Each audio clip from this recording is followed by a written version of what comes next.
So a little bit about these turtles. They are Hawaiian green sea turtles. They're about 3.5 years old now, and we've been raising them up since they were little tiny hatchlings. We get them from Sea Life Park, which is over on Oahu, part of the education loan program.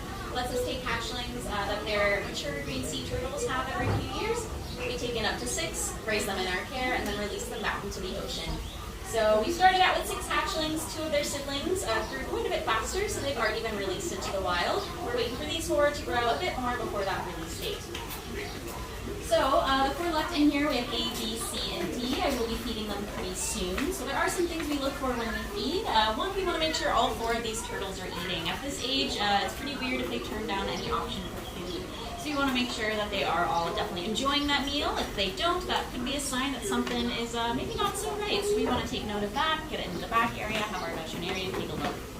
The other thing that we want to look for is we want to make sure these guys aren't causing any trouble with each other. So they are all siblings. Any parents or people who grew up with siblings here know sometimes food comes in, elbows come out. So we want to make sure that they are playing fair. If we have any particular culprits causing trouble, we want to pinpoint who it is. And if it continues to be a problem, we do have turtle timeout. So we will remove that particular individual from the group, kind of let them hang out on their own, calm down a little bit, de-stress, and then rejoin their siblings on exhibit.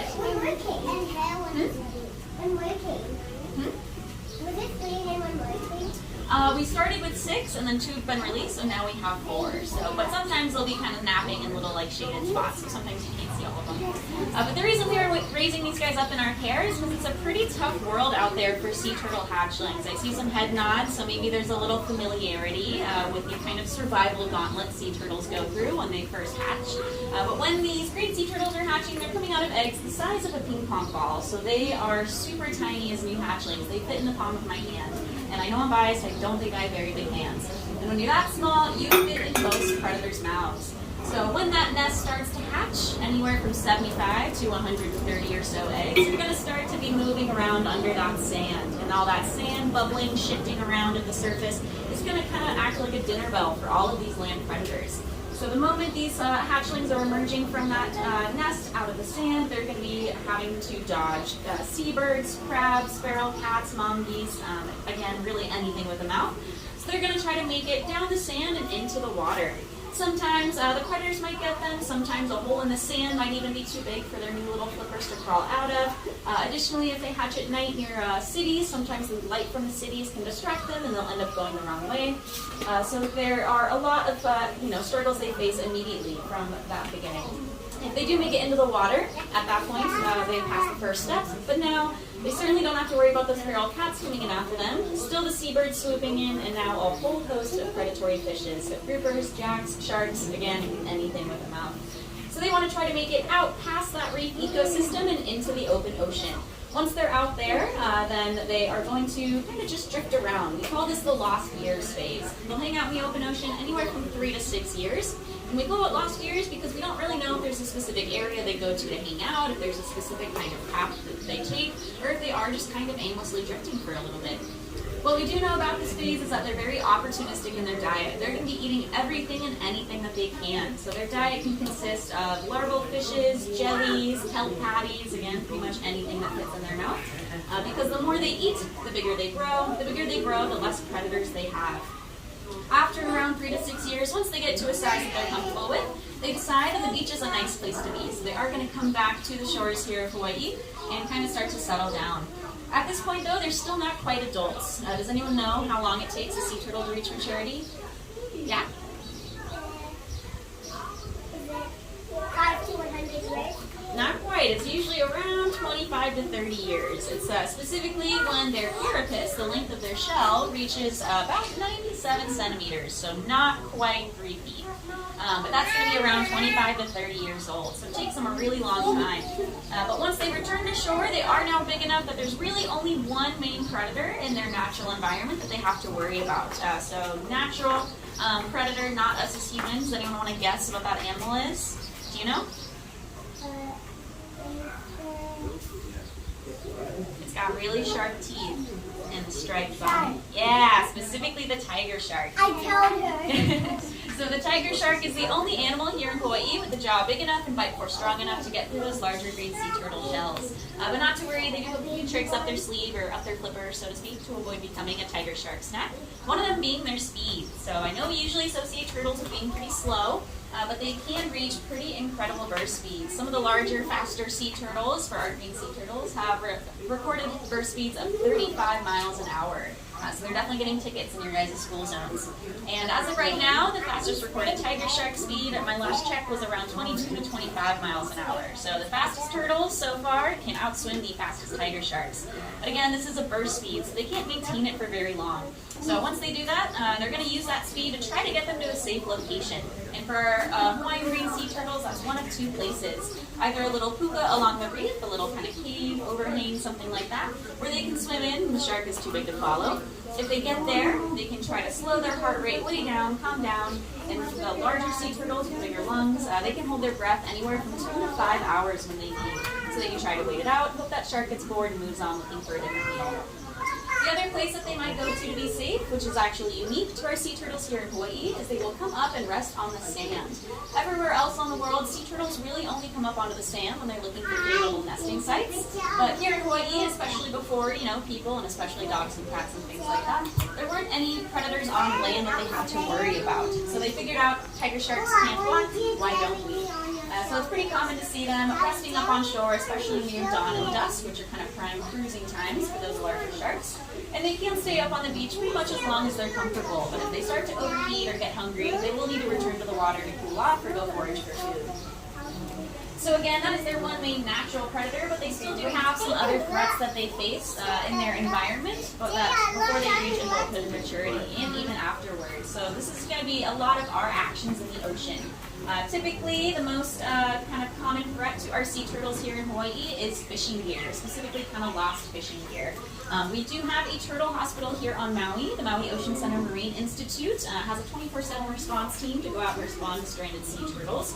And 81 to 82% of their patients over the last year or two have been results of interactions with fishing gear. So they can, treat these turtles to the best of their ability. They have incredibly high success rates, but it is really important that we do what we can to make sure it stops happening to begin with. So something we can do as individuals is focus on eating sustainable seafood. A really good resource to use to know if the fish you're buying is indeed sustainable is to look at seafoodwatch.org. It's a really helpful website made by Monterey Bay Aquarium and their affiliates that kind of rate the different sustainability levels for different fishes and fisheries, also based on location, so they have kind of a site that's specific to fishes here in Hawaii.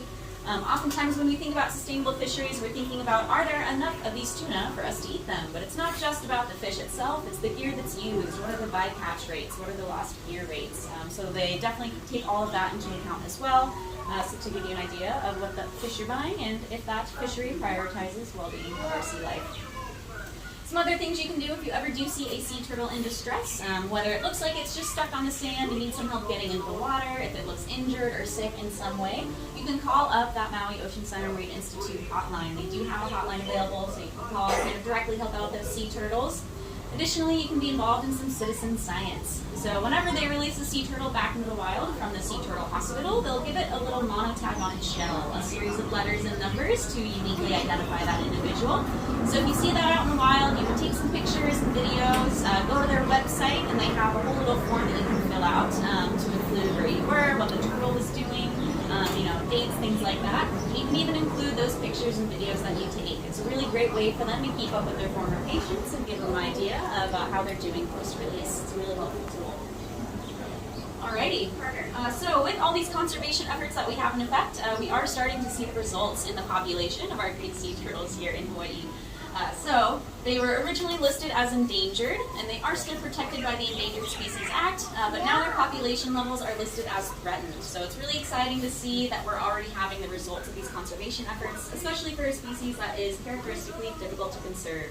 Very, late to mature, slow growing, especially high mortality rates among young. It's estimated only 1 in 1,000 sea turtle hatchlings will make it to adulthood and reproduction.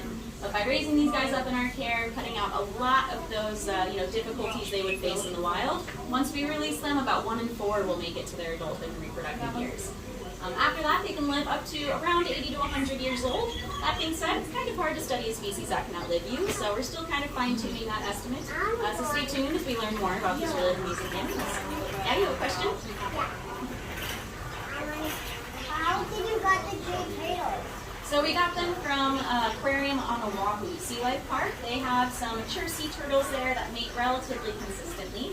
So we have a special little kind of document that allows us to take in up to 6 to raise here and then release. After release 2, we do tag them.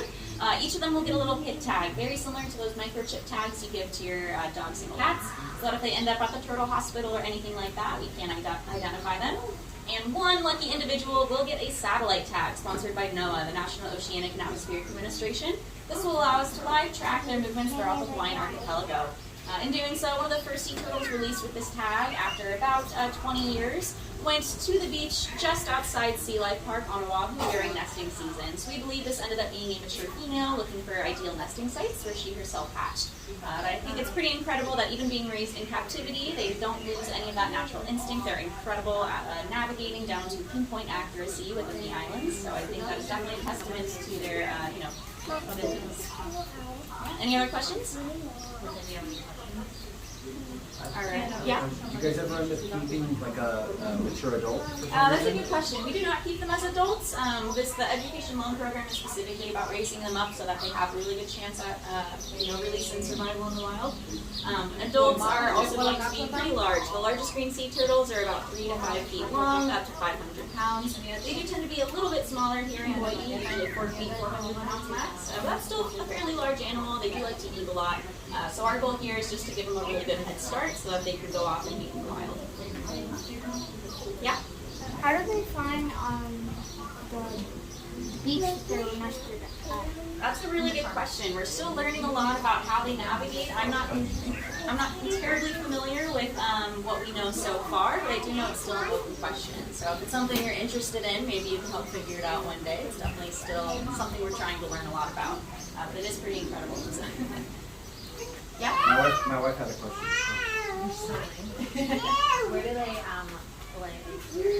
That is a good question, yeah. So around 90 to 95% of the Hawaiian green sea turtles here will actually go up to the Big Marine National Monument, Papahanaumokuakea. It's a lot of the reefs and archipelagos of the northwestern Hawaiian chain.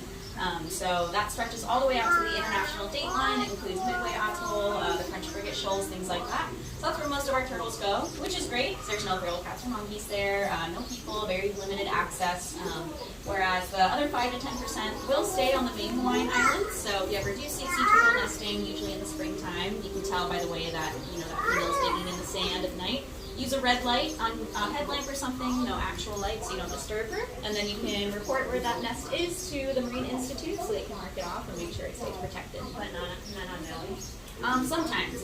There was one girl, they called her Maui Girl. She was mating here for a long time. I'm not sure if they've seen her recently or not, but there are a handful that will lay their nests around Maui.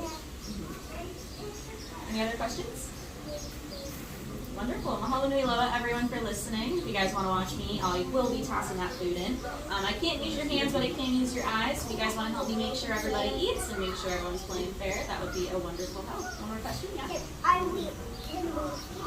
I cannot let you guys feed just because I was very careful to wash my hands for a very long time before doing so. But there are certain days of the week that we do little behind the scenes tours where you get to use tongs to help feed and things like that. So if that's something that interests you, you can check that out. All right, I will be available to also continue answering questions that you guys have and come up with during that feeding as well. Otherwise, enjoy the rest of your day here at Maui Ocean Center. Mahalo.